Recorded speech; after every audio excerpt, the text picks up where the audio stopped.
Good afternoon friends, అందరూ భోజనం చేశారా? ఈరోజు వ్యాపారాల గురించి తెలుసుకుందాం. వ్యాపారం అనేది మనం అనుకున్నంత ఈజీ కాదు. చాలా కష్టంతో కూడిన పని. ఎందుకంటే దాని దారి దొరికేదాకా కష్టంగా ఉంటుంది, దారి దొరికిన తర్వాత సులభంగా ఉంటుంది. అయితే చాలా రోజులు కష్టపడాలి, చాలా కాలం కష్టపడాలి. వ్యాపారానికల్లా ముఖ్యం ఏంటంటే ముందు మనం పెట్టుబడి పెట్టగలిగి ఉండాలి. ఫస్ట్నే ఆదాయాన్ని చూసుకోకూడదు. మొదట్లోనే ఆదాయం చూసుకున్నట్టయితే మనం సక్సెస్ కాము. దానికి పెట్టుబడి పెట్టి చాలా ఓర్పు సహనంగా వెయిట్ చేస్తే కొన్ని రోజుల తర్వాత అది దారిలో పడేదాకా కొంచెం కష్టంగానే ఉంటుంది. దారిలో పడిన తర్వాత సులువైంది. కానీ దారిలో పడేదాకా మనకు ఓర్పు సహనం ఉండాలి. దీని గురించి నేను ఒక కూరగాయల వ్యాపారస్తుని 20 సంవత్సరాల క్రితం ఒక కూరగాయల వ్యాపారస్తుడు బాగా సరుకు నిండుగా వేసుకుంటాడు చుట్టూతా. వేసేసి దాన్ని బెట్టు సరుకు అమ్ముకుంటాడు. తెల్లారి పొద్దున్నే ఉదయాన్నే అతను ఏం చేస్తాడంటే, సాయంత్రం, ఉదయం కాదు, ఉదయం సరుకున ఉన్నాడు, సాయంత్రం పొడి ఏం చేస్తాడు, గంపలు గంపలు ఎత్తి పారపోస్తుంటాడు ఈ పాడైపోయిన సరుకు అంతా. ఇతను ఏంది ఇలా పారబోయిపోతే రేటు తగ్గించి ఇవ్వచ్చు, ఎవరికన్నా లేని వాళ్ళకి ఇవ్వచ్చు కదా అని అనుకున్న వాళ్ళం మేము. అనుకుంటే ఒకరోజు ఉన్నపట్టలేకపోయి అడిగాము, ఏమయ్యా రోజు నువ్వు ఇట్లా గంపలు గంపలు పారపోస్తున్నావు, ఇట్లా పారపోసే కడకన్నా నువ్వు డిమాండ్కి ఇంత రేటు అమ్ముతున్నావు కదా, దాంట్లో ఆఫ్ రేటుకి ఇస్తే ఎవరో ఒకరు తీసుకెళ్తారు కదా అని అన్న. అప్పుడు అతను ఏమన్నాడు తెలుసా, నేను రేటు కానీ తగ్గించి ఇచ్చినట్టయితే ఇట్లా పారపోస్తే వచ్చే నష్టం లేదు, ఆవులే తినిపోతాయి. కానీ నేను ఒక్కరోజు కానీ రేటు తగ్గించిస్తే వాళ్ళు ఏమనుకుంటారు, సాయంత్రం గట్టా పారపోసే కదా, మనం పొద్దున్నే తీసుకుని ఎక్కడికి సాయంత్రం పడితే సగం రేటుకు ఎంతకంత తగ్గించిస్తాడని వాళ్ళు ఉదయాన్నే సరుకు కొనరు. ఇప్పుడు నేను ఉదయం డిమాండ్గా అమ్ముకుంటున్నాను ఫ్రెష్ స్టాక్ అంతా. ఈ మిగిలిపోయింది సరుకు వాడిపోయింది సాయంత్రం పారపోస్తున్నా. నేను కేజీ 40 రూపాయలు అమ్ముకుంటాను. నేను 20 కేజీలు అమ్మితే నాకు అసలు వచ్చేస్తుంది. ఇంకో 10 కేజీలు అమ్ముకుంటే ఆదాయం వస్తుంది. నేను పారపోసేది ఇంకా పనికి వేరేసింది 10 కేజీలే. ఆ 10 కేజీలు పారేయటం వల్ల నాకు వచ్చిన నష్టం ఏమి లేదు. కానీ నేను ఈ విధంగా నమ్మినడితే నేను తొందరగా వ్యాపారం తీసేసుకోవాలి.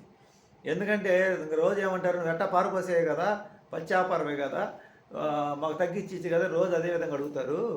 అందువల్ల బిజినెస్లో ఎప్పుడు కూడా డౌన్ అయిపోకూడదు.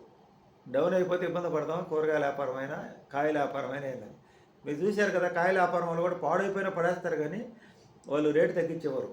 ఎందుకంటే వాళ్ళు ఒకరోజు అలా ఇస్తే ఒక రోజు అలాగే అడుగుతారు. నేను చాలామంది చూసా, కాయల వ్యాపారం వాళ్ళు కానీ కూరగాయల వ్యాపారస్తులు కానీ. బిజినెస్కి ఎప్పుడు కూడా విలువగానే ఉండాలి. కాకపోతే ఏమైందంటే వాళ్ళు ఎక్కువ సరుకు తీసుకునే వాళ్ళకి కొంచెం కొసరు ఎక్కువ వేస్తారు. దాని రోజు రెగ్యులర్గా తీసుకునే వాళ్ళు, ఎక్కువ సరుకు తీసుకునే వాళ్ళు, రెగ్యులర్గా వచ్చేవాళ్ళు కొంచెం హోటల్స్కి వాళ్ళకైతే కొంచెం రేటు తగ్గించేస్తారు. అంతేగాని ప్రతి ఒక్కరికైతే వాళ్ళు తగ్గించరు, హోల్సేల్గా తీసుకునే వాళ్ళకి. బిజినెస్ టెక్నిక్ అలా ఉంటుంది. మనం ఎప్పుడైతే తగ్గిపోతామో అప్పుడు ఆ వస్తువు కూడా విలువ ఉండదు. మనం తగ్గించి ఇచ్చే వస్తువుకు కూడా విలువ ఉండదు. తక్కువ. మనం ఏమనుకుంటాం, ధర ఇప్పుడు మనం ఏమనుకుంటాం, ఒక మామూలు ప్లాట్ఫారం మీద హోటల్ టిఫిన్ ఎంత టేస్ట్గా చేసినా కానీ ఇది ప్లాట్ఫారంలే అనుకుంటాం. అదే దోశ నీకు పెద్ద హోటల్కి పోయి బాగా నీట్గా టేబుల్ మీద కూర్చోబెట్టి వేసి పెడితే అతను ఆ దోశకి 80 రూపాయలు తీసుకుంటాడు. మినిమం 60 రూపాయలు 80 రూపాయలు తీసుకుంటాడు. అదే నీకు ప్లాట్ఫారం హోటల్ మీద 30 రూపాయలు తీసుకుంటారు. టేస్ట్ అన్నీ ఉంటుంది. కాకపోతే ఏంటంటే ఈ ప్లాట్ఫారం మీద నీట్నెస్ అవి ఉండవు. అందువల్ల చిన్న చూపు. అదే దోశపిండే అదే లోపల మళ్ళీ అక్కడ ఆ పెద్ద హోటల్లో లోపల నీట్నెస్ ఉంటుందో ఏదో మనకు తెలియదు, అంతా ఫ్రిడ్జ్లో పెట్టి ఉంటారు. కానీ ప్లేట్లో బాగా అందంగా అలంకరించి తీసుకొచ్చిస్తారు. అప్పుడు మనం దానికి 80 రూపాయలు ఇస్తాం, 30 రూపాయల దోశకి. అలాగే ఎప్పుడైనా ధర ఎక్కువైతేనే దానికి విలువ ఎక్కువ ఉంటుంది. ధర తగ్గిపోయే కొద్దికి వాల్యుయేషన్ తగ్గిపోతుంటుంది. అంటే చులకన భావం వస్తుంది. ఇదేముందలే, ఇంత రేటు తక్కువ అంటే దీనిలో క్వాలిటీ ఉండదులే, నాణ్యత ఉండదులే అని అనుకుంటారు.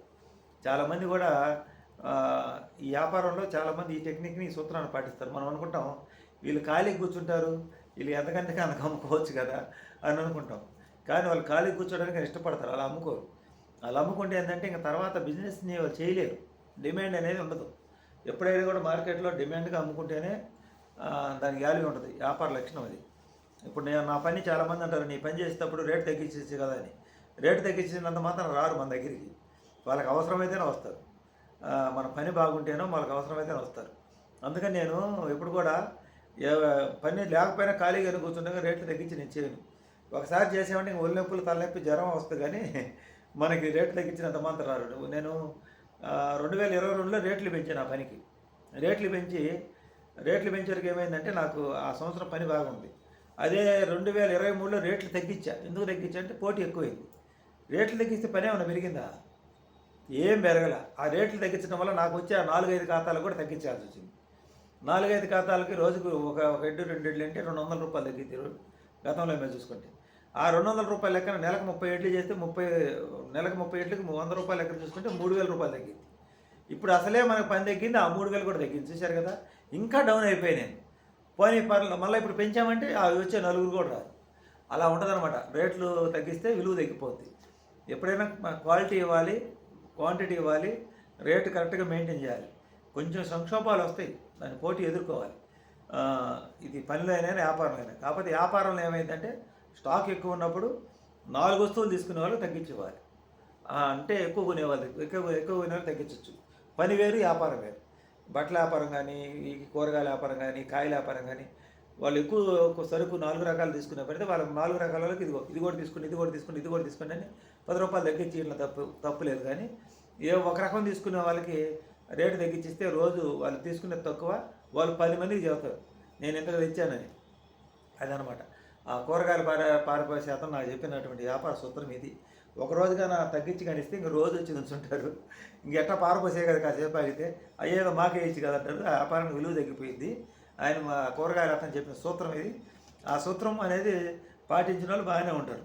అతనికి పెద్ద చదువు నాలెడ్జ్ లేకపోయినా కానీ అతను తెలివితేటలను ఉపయోగించి బిజినెస్ చేశాడు. ఇదండి నేను ఈరోజు వీడియో. కూరగాయలు అతను వ్యాపార టెక్నిక్, వ్యాపార సూత్రం చెప్పింది. ఇప్పుడు మా ఊర్లో కూడా చాలామంది బట్టల షాపుల్లో రేటు తగ్గించారు. ఎందుకంటే వాళ్ళకి రెంట్లో ఇవన్నీ చాలా ఉంటాయి. రెంట్లో అవి ఉంటాయి కాబట్టి వాళ్ళు డిమాండ్గా అమ్ముకుంటారు. సాయంత్రానికి ఒక 2-3 ఖాతాలు తగిలినా వాళ్ళకి బెట్ సరిగా డిగ్నిటీగా అమ్ముకుంటారు అన్నమాట. వీడియో నచ్చితే లైక్ చేయండి, సపోర్ట్ చేయండి. Thank you.